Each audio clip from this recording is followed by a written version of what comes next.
तुमच्याकडे कुठल्या मंत्रिपदासाठी आलो नव्हतो, पार्टीमध्ये कुठलं नाव मोठं व्हावं म्हणून मी आलो नव्हतो. मी आपल्या पार्टीमध्ये आलो होतो की मला माझ्या मानगटावच्या मातीला दुष्काळी माती म्हणून लागलेला कलम पुसायचा आहे. मला माझ्या मातीत पाणी आणायचं, माझ्या शेतकऱ्यांच्या बांधावर पाणी घ्यायचं, शेतकऱ्याच्या शेतामध्ये ऊसाची शेती करायची आहे. भाषणाचं व्यासपीठ नाही आहे. आमदार 2 मिनिट. आणि मी या राज्याचा मंत्री झाल्यापासून कुठलंही भाषण केलेलं नाही. आज मी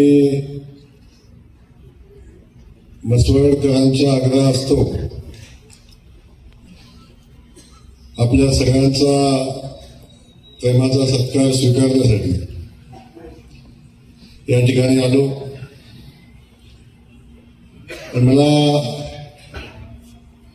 या नाथबाबाच्या नगरीत येत असताना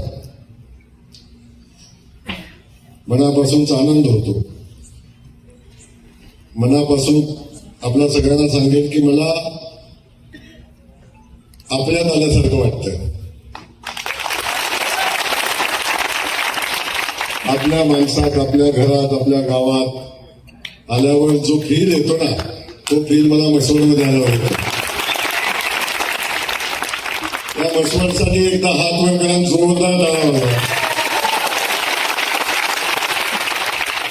माझ्या राजकारणामध्ये मी आज 4 वेळा आमदार झालो आणि प्रत्येक वेळी मसवडकरांनी निर्णायक मतदान मला केलं. प्रत्येक वेळी मसवडकरांनी मला भरभरून दिलंय. बाजूच्या सगळ्या गावकऱ्यांनी दिलंय, मान तालुक्यांना दिलंय, खटाव तालुक्यांना दिलंय. पण हे देत असताना मसवडनं आताच्या निवडणुकीत तर उच्चार केलाय आणि जवळजवळ 6,500 लोकांचं असल्याचं निवडून या मसवड सेनाने मला दिलं. भाऊ, पहिल्यांदा माझ्या सर्वेचे रिपोर्ट मसवड शहराबद्दल निगेटिव्ह होते.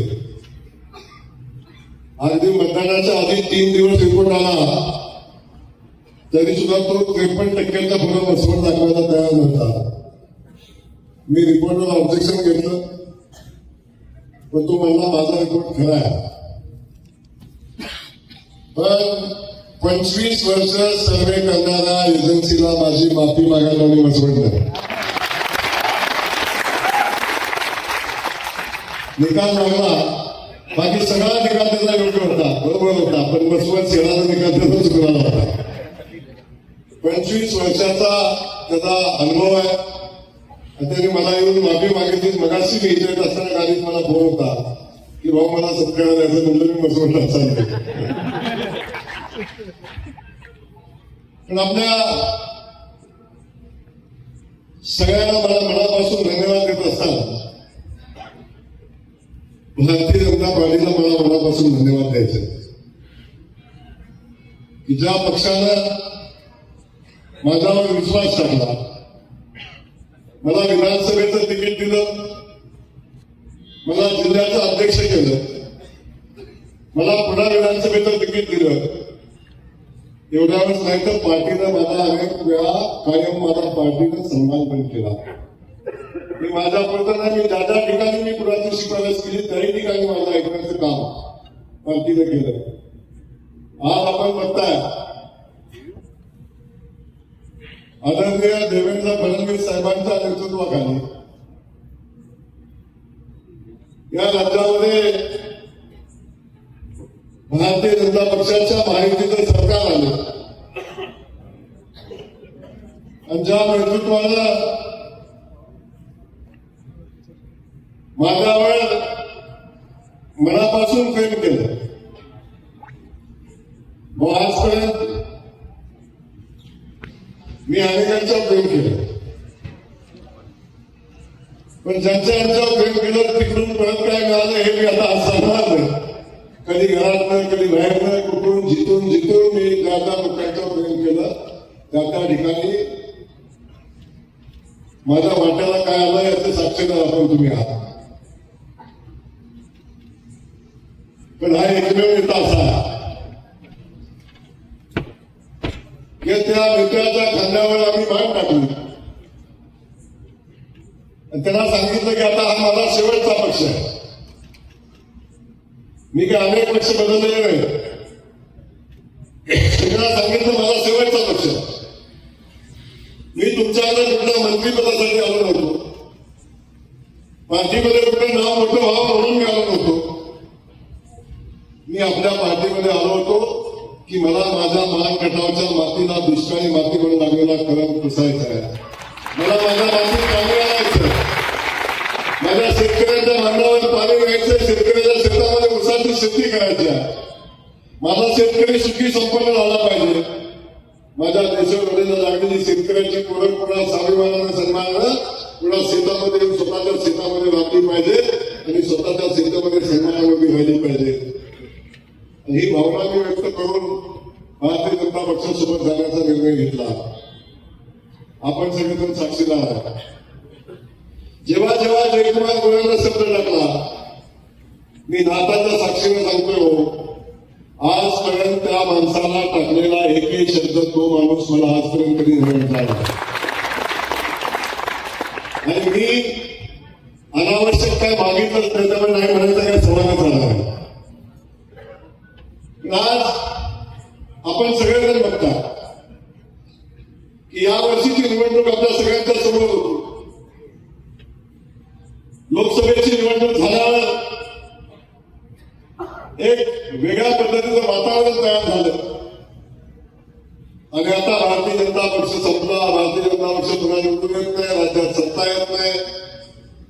माझ्या बाजूचा अनेक कधी म्हणायचं भाऊ कसं होईल कसं होईल कसं होईल. परंतु मी अनेकदा सांगतो, झोपलेल्या वाघाला जाळं टाकणं सोपं असतं, बरोबर ना? झोपलेल्या वाघाला जाळं टाकणं सोपं असते,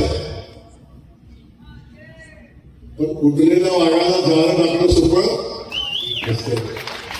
भारतीय जनता पक्ष यावेळी सावध होता. पाठीमागच्या वेळी झालेल्या सगळ्या चुका बाजूला ठेवल्या आणि आदरणीय देवेंद्र फडणवीस साहेब, एकनाथ शिंदे साहेब असतील या सगळ्यांनी या जनतेच्या हिताचं सरकार 2-2.5 वर्षामध्ये चालवलं आणि 2.5 वर्षाचा इतिहास आपण सगळेजण बघताय. या 2.5 वर्षामध्ये आजपर्यंतच्या इतिहासात कधी पाण्याची एवढी कामं मंजूर झाली नव्हती. आजपर्यंत इतिहासात कधी एवढं रस्त्याचं काम झालं नव्हतं. आजपर्यंत इतिहासात कधी गावखेड्याचा असा विकास कधी झाला नव्हता. आजपर्यंत इतिहासात कधी माझ्या माता भगिनीचा सन्मान झाला नव्हता. आजपर्यंत इतिहासामध्ये माझ्या शेतकरी बांधवाचा कधी सन्मान झाला नव्हता. माझ्या कामगार बांधवाचा कधी सन्मान झाला नव्हता. आपण सगळेजण बघताय तरी आमच्या ज्येष्ठ नागरिकांचा कधी सन्मान झाला नव्हता.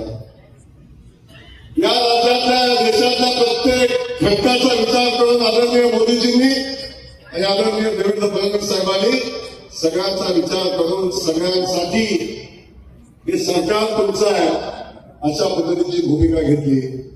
लाडक्या बहिणींसाठी योजना चालू केली. 1500 रुपयाची योजना आता 2100 रुपये होईल. अनेक म्हणजे निवडणूक झाल्यामुळे होईल, पण आजपर्यंत याच्यावर दुकान चालू होतं. पण आता देवेंद्र फडणवीस साहेबांनी यांच्या सगळ्या दुकानाला कुलप लावून टाकलेली आहे. आता लाडक्या बहिणीचं 2100 रुपये सगळ्या बहिणींनी ठरवलं. आता आमच्या भावांचं सरकार आज पहिला हप्ता जमा झाला. शेतकरी बांधवाचं आपण बघितलं. आता पाण्याची कामं, पाणी आता येते. पाण्यासोबत माझ्या सगळ्या शेतकरी बांधवांचा विजेचं बिल माफ करायचा निर्णय आमच्या भारतीय जनता पक्षाच्या सरकारनं देवेंद्र फडणवीस साहेबांनी घेतला. फक्त निर्णय घेताना निर्णयाची अंमलबजावणी केली. माझ्या कामगार बांधवांना आपण बघितलं असेल न्याय देण्याची भूमिका घेतली. माझ्या सगळ्या कामगार बांधवांचा सन्मान आमचं मोदीजींचं आणि फडणवीस साहेबांचं सरकार करते. भरभरून भांडी, भरभरून पेट्या, भरभरून लागेल ते बांधकाम कामगाराला देण्याचं काम केलं. दिवाळी आली तर त्याला घोडं देण्याचं काम केलं. असा एक समाजाचा घटक नाही की या समाजाला आमच्या अंगणवाडी सेविकाला कायमचं सरकारी नोकरीमध्ये घेण्याचं काम आमच्या सरकारनं केलं. पोलीस पाटलाचा पगार तुम्ही वाढवला नव्हता, त्याला तुम्ही सन्मान केला नव्हता. पोलीस पाटलाचा पगार, कोतवालाचा पगार, अंगणवाडी सेविकांचा पगार, आशा सेविकांचा पगार, हा सगळ्या भूमिका आमच्या सरकारने घेतल्या. अनेक लोक भाऊ म्हणतात की सरकार एवढ्या खर्चाने कसं आलं. याला लोकांचं काम करायचं कधी माहितीच नव्हतं. आजपर्यंत या लोकांना फक्त भांडण लावायची. कधी आरक्षणाचं भांडण, कधी जातीचं भांडण, प्रत्येक वेळी नवा मुद्दा आणायचा. कधी अल्पसंख्याक लोकांच्या मनामध्ये काहीतरी आणायचं, कधी बौद्ध समाजाच्या लोकांमध्ये काहीतरी द्वेष पसरवायचा, जातीमध्ये द्वेष पसरवायचा. आपली पोळी भाजवण्याचं काम, कोणत्या हातात घटना घेऊन फिरायचं, कोण सांगायचं अल्पसंख्याक देशात जाणारच नाही अशा पद्धतीची वातावरण तयार करायचं. आणि या देशामध्ये एक वेगळं वातावरण करून, वेगळा नैतिक सेट करून सत्तेमध्ये आलेली माणसं आता आजच्या निकालानं सांगून टाकलंय की आता इथून पुढे तुमचा कुठलाही निगेटिव्ह चालणार नाही.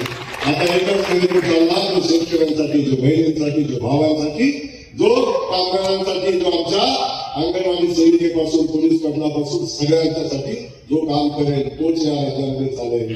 आणि ही भूमिका घेणारा मुख्यमंत्री आज महाराष्ट्राला मिळालेला आहे. हा काळाचा महिमा हो, हा काळाचा महिमा आहे. 2014ला सुद्धा मॅन्डेट असा होता की देवेंद्र फडणवीस साहेब मुख्यमंत्री झाले. 19ला सुद्धा तशीच परिस्थिती होती की देवेंद्र फडणवीस साहेबांच्या नेतृत्वाखालीच सरकार पुन्हा आलं होतं. पण तेव्हाही बारामतीच्या गड्यानं पुन्हा आपली कूटनीती वापरली, पुन्हा एक नेगेटिव्ह सेट केला आणि उद्धव ठाकरे मिळून सरकार, उद्धव ठाकरेंना पडून सरकार बनवलं. पहिल्यांदा असं झालं, दोघं सोबत लढली आणि सरकार मात्र दुसऱ्यासोबत केलं. म्हणजे नवीन मानवाला लावलं झाली मग दुसऱ्यावर झालं. काय परिस्थिती झाली बघा. ही भयानक आजपर्यंत इतिहासात कधी घडलं नव्हतं ते घडलं. आणि आपण बघितलं काल सुरू होता. मी कायम सांगतो, आता यमानं नवीन जिया काढला, देवानं नवीन जिया काढला. इथली फेड इथंच केल्याशिवाय आता स्मशानभूमीचं तिकीट मिळणार नाही.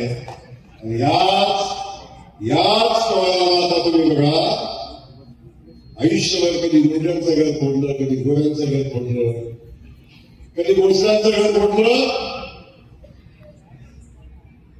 सगळी घर फोडली. आणि काळाचा महिमा बघा, भोसले एकत्र झाली, गोरे एकत्र झाली, मुंडे एकत्र झाली आणि पवाय फुटली. हा काळाचा महिमा आहे. हे काळाचं चक्र आहे, कधी कुणाला सोडत नाही, लक्षात ठेवा. आणि आधीच वर्षापूर्वी जयकुमार गोरे संपला म्हणून त्याच्यावर गुन्हे दाखल करून त्याला संपवायचा प्रयत्न केला. नाथ बाबा माझ्या पाठीशी उभा राहिला, माझी जनता पाठीशी उभी राहिली. आज जयकुमार गोरे मला कसाने लक्षात असू द्या.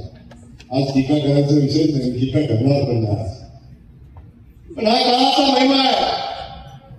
पहिली निवडणूक गुन्हे दाखल, दुसरी निवडणूक गुन्हे दाखल झाले, तिसऱ्या निवडणुकीत गुन्हे दाखल झाले, चौथ्या निवडणुकीत पण गुन्हे दाखल करायचा प्रयत्न केला आणि मला थांबवायचा प्रयत्न केला. जेव्हा पाऊल ते केलं तेव्हा मी पुन्हा नवा जीवानं लोक माझ्यासोबत उभी राहिली. आणि एका रेस्टिंग दुकानावर चौथ्या वेळी आमदार झाले. चौथ्या वेळी आमदार झाले. जेव्हा राजकारणाचं वय चालू होतं, पन्नासी झाल्यावर राजकारणाचं वय चालू होतं. माझी 50 व्हायला अजून 2 वर्ष आहेत. मी 4 वेळा आमदार, 4 वेळा आणि आमदार आता राज्याचा मंत्री पण आहे. काय पाहिजे, काय परमेश्वरानं दिलं पाहिजे मला. परमेश्वरानं मला नवीन जीवन दिलं. थोडा मोठा ऍक्सिडेंट झाल्यावर मी पुन्हा त्या ऍक्सिडेंट मधून आपल्या सगळ्यांच्या समोर उभा आहे. आणि मी त्या दिवशी सांगितलं होतं, भाऊ की परमेश्वरानं मला नवीन जे जीवन दिलंय ते मी माझ्या मान खटावच्या मातीसाठी वापरलंय. त्या मान खटावच्या मातीसाठी, जिल्ह्यासाठी, राज्यासाठी हा जयकुमारचं जीवन आहे. माझ्या कुटुंबासाठी करण्यासाठी सगळं केलं जयकुमारने. माझं कुटुंब चालेल एवढं सगळं माझ्याकडे काही मला आता फार मोठी आवश्यकता नाही. आता इथून पुढचं माझं आयुष्य माझ्या गटावांच्या मातीसाठी आहे, इथल्या शेतकऱ्यांसाठी आहे, इथल्या युवकांसाठी आहे, इथल्या MIDC साठी आहे, माझ्या युवकांच्या हाताला काम देण्यासाठी आहे, त्या तालुक्यात शिक्षणाची कामगिरी करण्यासाठी, शिक्षण संस्था उभ्या करण्यासाठी आहे. म्हणून मला आज मनापासून आनंद आहे की या जनतेनं पुन्हा एकदा मेहनत दिलं आणि असा एक सक्षम नेता या महाराष्ट्रामध्ये पुन्हा एकदा मुख्यमंत्री म्हणून आपल्या सगळ्यांच्या सोबत आला आहे. जो महाराष्ट्राला घेऊन जाईल आणि जो महाराष्ट्र आता सांगितलं आता महाराष्ट्र थांबणार नाही, आता महाराष्ट्र थांबणार नाही, शरद पवार पुढे येणार नाही, थांबून टाकलं आता महाराष्ट्र थांबणार नाही. आणि आपल्या सगळ्यांना माहिती आहे निवडणूक झाली, निवडून आलं, 50,000 मतांनी 300 भाऊ कमी पडले. माझा अंदाज 51,000 होता, पण अजून 300 कमी पडले तरी पण हरकत नाही, 300 कुठे तिकीट झाले असते. पण या इतिहासातील सगळ्यात सरकारची निवडणूक मान तालुक्याच्या इतिहासातील सगळ्यात सरकारची निवडणूक. त्या मान तालुक्याचे सगळे विक्रमी बोलले. पहिले म्हणजे तो तिसऱ्या वेळी येत नाही. मागच्या वेळेमध्ये ह्याचंही टेबल चिन्ह होतं, आमचंही टेबल चिन्ह आहे, ह्याचंही 8व्या नंबर होता, आमचे 8व्या नंबर आहे. आणि तिसऱ्या वेळी कुणीच निवडून येत नाही. मी तिसऱ्या वेळी निवडून आलो, आता 4थ्या वेळी निवडून आलो. आजपर्यंत मान खटावच्या मातीतला कोणी मंत्रीच झाला नाही.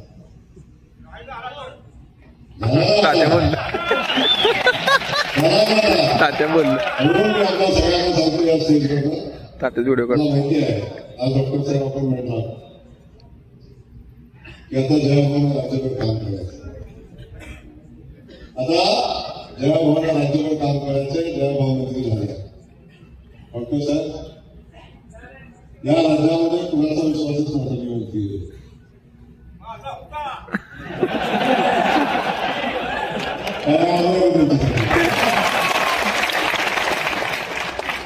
या राज्यामध्ये कुणाचा विश्वास नव्हता. मी मंत्री होऊ नये म्हणून अनेक घरांनी एकत्र आले, राज्यातली अनेक घरांनी एकत्र आली आणि त्या सगळ्यांनी मिळून जयकुमार मंत्री होऊ नये अशी व्यवस्था केली. या नाताच्या साक्षीने सांगतो, हा जयकुमार गोरे एकदाही भारतीय जनता पक्षाकडे मला मंत्री करा म्हणून सांगायला गेला नाही. एकदाही मला कुठलं खातं द्या म्हणून सांगायला गेला नाही. एकदाही मला कुठला बंगला द्या म्हणून सांगायला गेला नाही. मला सगळ्यांनी सांगितलं मंत्री झाल्यानंतर खातं तरी मागून घे, म्हणजे मी खातं पण नाही मागणार, मी खातं पण नाही मागणार. म्हणून मी आदरणीय देवेंद्र फडणवीस साहेबांचा आयुष्यभर माझा मान टिकाव जोडी जाईल. राहिलंच नाही. भारतीय जनता पक्षाचा उमेदवार आहे, मोदीजींचा उमेदवार आहे, त्यांनी माझ्या मातीचा सन्मान केला, माझ्या या महाराष्ट्राच्या जनतेचा सन्मान केलाय. त्या जनतेनं मला 4 वेळा आमदार केलं, त्यांच्या मताचा सन्मान केला आहे आणि या महाराष्ट्राच्या मातीतल्या सुपुत्राला मंत्री केला. मला माहिती आहे डॉक्टर साहेब खूप मोठी जबाबदारी आहे. मंत्री केला तो पण ग्राम विकास खात्याचा मंत्री केला. अजून लोकांचा विश्वास बसत नाही, माझ्या समाजाच्या लोकांचा विश्वास बसत नाही की मला त्यांनी ग्राम विकास खात्याचा मंत्री केला. मी डॉक्टर साहेब कालच अधिवेशन संपलं, मुक्काम केल्यानंतर सकाळी साहेबांना भेटायला गेलो आणि काहीच नाही. मी साहेबांच्या फक्त बघत होतो, साहेब माझ्याकडे बघत होते. साहेबांनी बोलताना सांगितलं जे अनेकांना वाटतं की तुझ्या एवढी मोठी जबाबदारी का टाकली, पण मला विश्वास आहे की तुमच्यामध्ये काम करण्याची ऊर्जा आहे, तुला काम करायचं आणि तू ते काम करशील आम्हाला विश्वास आहे. म्हणून मी तुझ्या जबाबदारी टाकली. कधी सर्वांना सांगून आले तुम्ही जो विश्वास टाकलाय त्याला कुठेही तडा जाऊन देणार नाही. जो विश्वास आपण टाकलाय त्या विश्वासाला काय करावं काम करू. डॉक्टरांनी सांगितलं की आता जयभावाकडे काम करणार आहे, आपल्याला जबाबदारी घ्यायची आहे. माझ्यावर जगातला कुठली जबाबदारी आली तर मी मान खटावची जबाबदारी कधीही सोडणार नाही. या जगातली कुठलीही जबाबदारी माझ्यावर आली तर मी माझ्या बाकीला सोडणार नाही, मी माझ्या माणसाला सोडणार नाही. या भागाचा प्रत्येक प्रश्न संपेपर्यंत जयकुमार गोरे आता थांबणार नाही. त्यामुळे मी पहिला माझा मतदारसंघ डॉक्टर साहेब मी अनेक वेळी बघितले. 4 वेळा मंत्री होतं, राज्याचा मुख्यमंत्री व्हायला दिल्लीला गेलं आणि गावात पडलं. आजपर्यंत उठलं नाही करत. आणि विधानसभेच्या दारात गेल्यावर मी आलो तर आमदार नसताना की दारावर गेल्यावर पण आलो होता. आपल्या सगळ्यांना माहिती आहे ती वेळ कधी जयकुमार गोरे गेला नाही. मी तेव्हा गाडीत येताना मला फोन आला. माझ्या जे काही कार्यकर्त्याचं नाव घेत नव्हता. मला म्हणला मंत्री साहेब नमस्कार. त्या दिवशी ती सांगितली मी तुझ्यासाठी मंत्री नाही, मी तुझ्यासाठी तुझा भाऊच आहे. मंत्री आज आहे उद्या नाही, आज आहे 2 वर्षाला नाही, आज आहे 5 वर्षाला नाही, पुन्हा होईल का माहिती नाही. पण जया भाऊ ही पदवी मी बरे करून जया भाऊ हे नातं जर तयार केलं आपण हे माझं बरे करायचं नातं आहे. त्यामुळे मी जया भाऊ म्हणूनच आपला मी कधी तुमच्यासोबत मंत्री म्हणून लक्षात ठेवा. आणि मला सगळ्यांना सांगा मला कोणी मंत्री म्हणायचं नाही. मी तुमचा जया भाऊ आहे.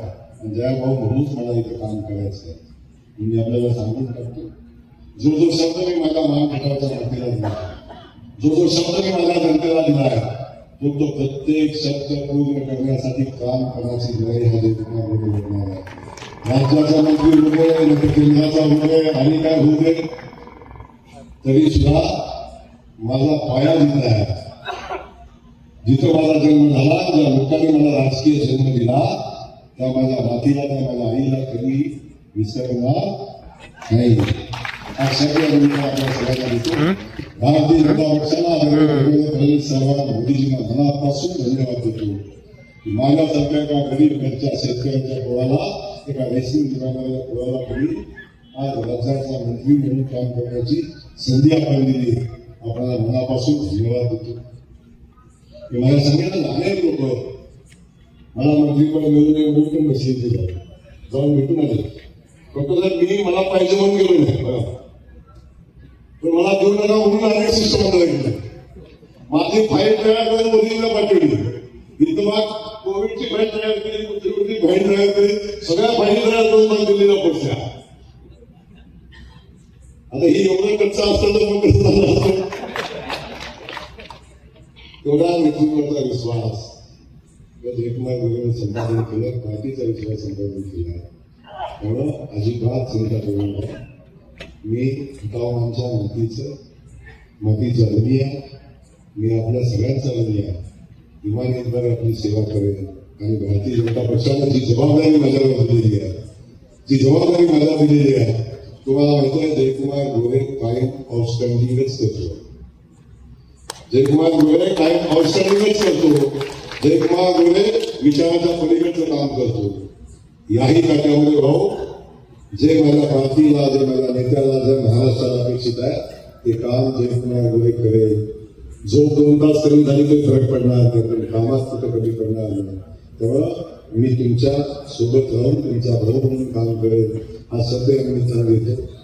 आपण सगळ्यांनी जे प्रेम मला दिले याचंच इथून पूर्व भविष्यामध्ये पण असंच राहू दे. अजून खूप लांब जायचं, अजून MIDC करायचं, अजून आपल्याला खूप काम करायचं.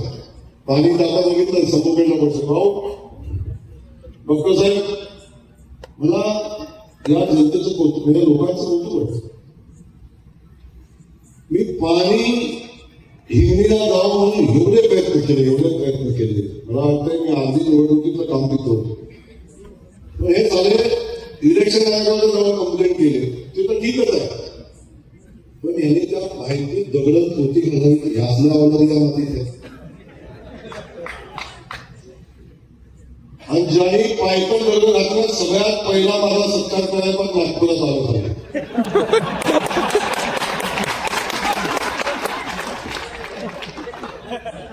नाच सहज वाटत नाही झालं तिथे येतात.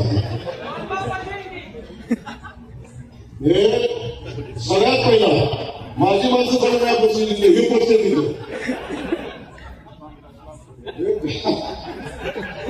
हे कसल्या मातीचा आहे एवढं जगात माहिती नाही. आज टीका करायला नव्हती तरी कोणाला हलवलं माहित नाही काय कशी कशी कशी मी टाकासाठी पाया पडते कशी काय आधी म्हणजे निवडून येणार नाही कुणामध्ये मंत्री होणार नाही कुणामध्ये खातं चांगलं मिळणार नाही. आता सगळं झालं म्हणजे आता चांगलं काम तुमच्याकडे माहिती नाही असं सगळं आहे काय माहिती नाही कसं ठीक आहे. निंदकाच्या घरात असा विचार झाली जेव्हा जेव्हा माझ्याकडून टीका करतो तेव्हा तेव्हा काम करायची अनेक ऊर्जा आणखी ऊर्जा देतो. तू बघितलं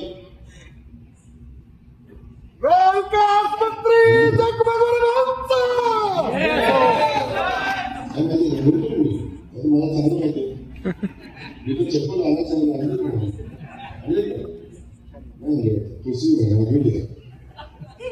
मी तर तुम्ही झालं बघा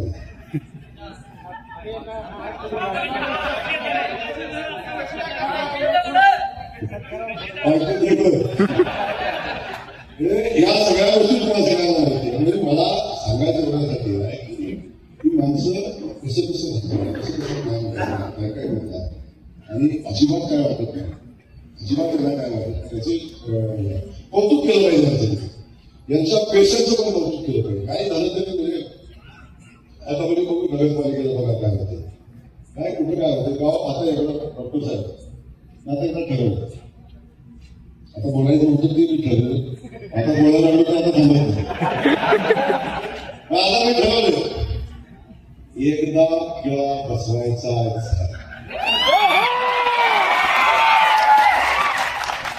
एकदा किडा बसवायचा काय ते कधीतरी झेडपीला एखादं वाचते कधीतरी नगरपालिकेला एखादं वाचते आणि कुणाला जे ताटतंय पुन्हा 5 वर्ष पुन्हा सवयच होत नाही वाटतच नाही.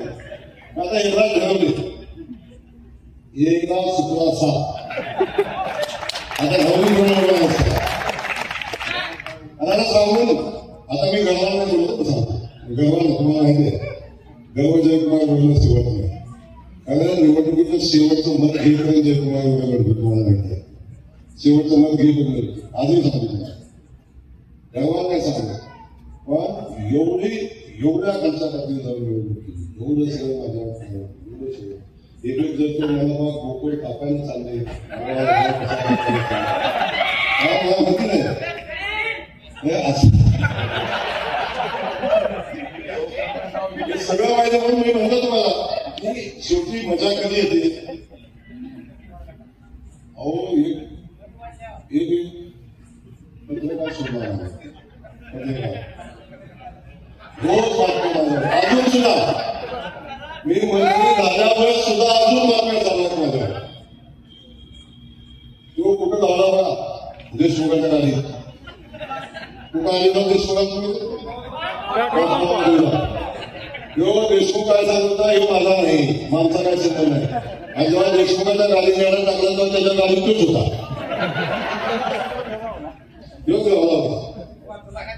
अशी तरी एका बघायला अर्धा मिनिट लागतं बघायचं बघायला अर्धाच मिनिट लागतं बघायला जास्ती लागत नाही तुम्ही माझं कर्तव्य त्याजवळ पण एक आहे जो गोव्याच्या नादाला लागलाय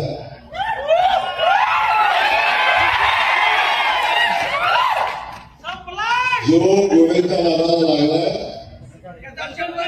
त्याचा कार्यक्रम देवानेच केला माझी गरज राजकारणी इतिहास या गावात घ्या आणि बाकी जाऊ द्या जमीन सुद्धा ऐकायला लागली तुम्हाला सांगतो या गावापासून तुम्हाला केली जमीन सुद्धा ऐकायला लागली मग देवापुरापासून घ्या कुठलं पाहिजे तिथं घ्या एक माझ्यावर पैमानी करून पुढे गेला सांगा तुम्ही काळजी नका कोण काय म्हणतोय पत्रकार किती वापरत त्याला सांगायचं माझं तू जमतो का मी जमतोय बघा तू बातम्या निर्धार मी बघा मी असं बातमी काही बघितलं मी काल फडणवीस साहेबांनी माहिती म्हणजे घरात करतो घरात आता माझ्या पण म्हणजे माझ्या पण बोलतो ठीक आहे हरकत तू हे का तू बोलत ना आणि मी आज सांगतो का ती लिहितही नाही बोलतो की मी वाचावं पण मी सांगतो नातं आहे माझ्यासोबत त्यानं केलेली एकही बातमी जयकुमार गोरेनं बघितली नाही. नामचं कसं मी पेपरच वाचत युट्यूबचा विषय सोडा, पेपर पण वाचत नाही. माहिती आहे घरात विचार माझ्या, मी कधी पेपर लावला होता तर बातमी कोण काय लिहितं बघत नाही. मी माझं काही छापून आले बघत नाही. मग कोण काय सांगत असतो, कोण काय बोलतो, पत्रकाराची भूमिका काय करत असतात. पण समाजात असे काही माहिती असे काही पिढ्या असतात पिढ्या असे काही ते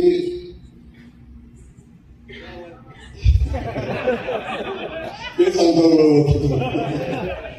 हरकत नाही. वेळ आला होतो काय करू मी सांगितलं ना, जयकुमार गोरे कभी किसी के रास्ते में जाता, जो अपने रास्ते में आता उसे छोड़ता, आणि सावळ टप्प्यात आल्याशिवाय कार्यक्रम करत काजू करताना कार्यक्रम होऊन जाईल.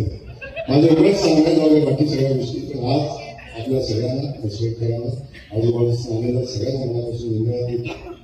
सगळ्यांना वाटलं आता रॅली झाली, एवढी मोठी रॅली झाली, आता सगळं कार्यक्रम तेवढाच आहे असं वाटतं. मला वाटलं तेवढं चालू तिथून चाललो होतो.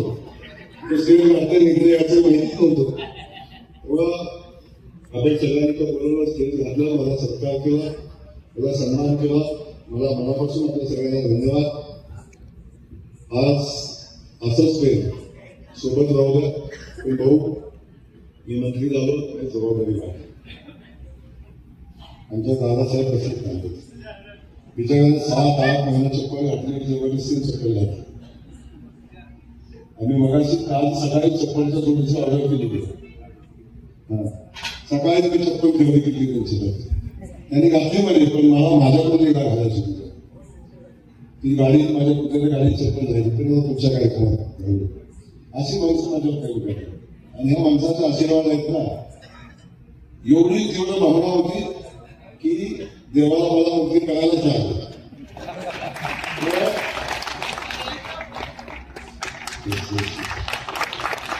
अशी एवढं प्रेम करणारी माणसं माझ्यासोबत आहेत, ते माझं नशीब आहे. दुर्दैवाचा वेळेला किती काय बोलले तर त्यांच्याकडे ती माणसं नाही, ती माणसं त्यांच्याकडे येतात. एवढंच फरक आहे. माझी काळजी, माझी माणसं, माझ्या प्रेम करणारी आहे. असंच प्रेम आपल्या सगळ्यांच्या सोबत राहू द्या. जयकुमार गोरे कायम आपल्या रुग्णात, कायम आपल्या प्रेमात राहील, एवढ्याच शब्दांनी त्यांना मिळतो. आता निवडणुका येतात, त्याही विषयी आता बोलणारी पुन्हा बोलू. आणि आपल्या सगळ्यांना पुन्हा एकदा धन्यवाद देतो. आपण जे प्रेम केलं, जो विश्वास माझ्यावर करता, असाच पुढे राहू द्या. मी कधीही तुम्हाला कमी करणार नाही. आणि पुन्हा एकदा माझा स्पष्ट सांगणं आहे, मला कुणीही मंत्री बनायचं नाही. पुन्हा माझा बोर्ड लावला तर मंत्री साहेब बनवून द्यायचं नाही. आणि माझं पण इथं चालते काय अडचण नाही. पण आता मंत्री विषय आपला भाऊ, आपला भाऊ, हीच आपली पदवी आहे. ती मी बऱ्यापर्यंत आहे. मंत्री पण राहणार ते माझी होईल. भाऊ माझी होईल का? जयाभाऊ माझी होईल का? मंत्री पण माझी होऊ शकतो, जयाभाऊ माझी पण होऊ शकतो. तर तेच प्रेम आपलं असंच राहिलं, एवढंच या ठिकाणी सांगतो. माझ्या देवेंद्र फडणवीस साहेबांना मनापासून धन्यवाद देतो. भारतीय जनता पार्टीला मनापासून धन्यवाद देतो. मोदीजींना मनापासून धन्यवाद देतो. कनिष्ठ मोदीजींच्या पर्यंत जाते चालेल गवाळी म्हणून माझं नाव आलं. बघा काय प्रेम असेल, त्या प्रेमात काय झालं नाही बघायचं. जयकुमार गोरे कोण आहे काय कसं झालं. अहो बाजूचा सांगली मोठा आहे, बाजूचा सोलापूर मोठा आहे, बाजूचा कोल्हापूर मोठा आहे, पुण्याचं ग्रामीण मोठा आहे. हे 4 जिल्हे मोठे असताना सातारा दुसरं दिले. एवढी मोठी जबाबदारी आपल्याकडे आहे. केवढा मोठा विश्वास आपल्यावर आहे की आपण ही जबाबदारी काढू शकतो. हा विश्वास आपल्या व्यक्तिगत आपल्यावर आहे. म्हणून माझं एवढंच सांगणं, मला तुमची साथ पाहिजे. थोडंसं भेटणं कमी होईल, होऊ देणार नाही. मी सांगतो तुम्हाला आज मी होऊ देणार नाही. तरी सुद्धा काय थोडंफार इकडे तिकडे झालं तर समजून घ्या. तशी ती जबाबदारी मोठी आहे. त्या जबाबदारीतून पुढे जात असताना राज्यासाठी काम करायचं आहे, आपल्यासाठी तर काम करायचंच आहे, पण राज्यासाठी काम करायचं आहे. आणि त्या ह्याच्यामध्ये तुमच्या सगळ्यांची साथ माझ्यासोबत राहील एवढी अपेक्षा ठेवतो. आपण सगळेजण विश्वासानं सोबत राहाल आणि जिथं चुकल तिथे मला सांगा, आणि जिथं चुकलं तरी मदत घ्याल, अशा पद्धतीची अपेक्षा निमित्ताने व्यक्त करतो. पुन्हा एकदा आपल्या सगळ्यांना मनापासून धन्यवाद देतो. देवेंद्रजींना एकदा जोरदार टाळ्या वाजवा देतो. जोरदार टाळ्या भारतीय जनता पक्षासाठी वाजवा. आणि शेवटचे मोठी टाळी मोदीजींच्यासाठी वाजवा. आणि ह्या सगळ्या शक्तीने, या सगळ्या ताकदीने आणि एकदा शेवटची टाळी तुमच्यासाठीच होता. तुमच्या सगळ्यांच्या मनाचं सगळं घडलंय एवढंच आम्ही ठिकाणी सांगतो.